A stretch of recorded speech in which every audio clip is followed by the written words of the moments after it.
Naghahanap ka ba ng makakainan? O di kaya ikaw ay may katagpuan? Well, isi-share ko sa inyo ngayon ang Jonet's Tagpuan Food Eatery na matatagpuan sa Barangay San Gabriel, Bypass Road, Santa Maria, Bulacan. Bukod pala sa mga masasarap nilang lutong ulam, meron din silang kubo-kubo. Diba?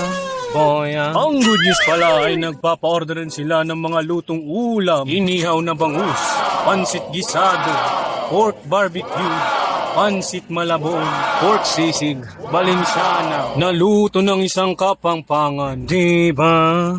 Boya. Kaya ano pang inaantay mo? Hanapin mo lamang ang Jonet's Tagpuan Food Eatery sa videong ito. Huwag mo nang isipin, pindutin mo na! Dahil sa sobrang busy ng kusinerang kapangpangan, nakalimutan kong may tarpaulin pala ito. Na ang special menu ay bulalo, pikadilyo at papaitan. Kaya halina kayo sa Jonet's Tagpuan Food Eatery. Malay mo, dito mo matatagpuan ang tinatawag na pag-ibig. Diba?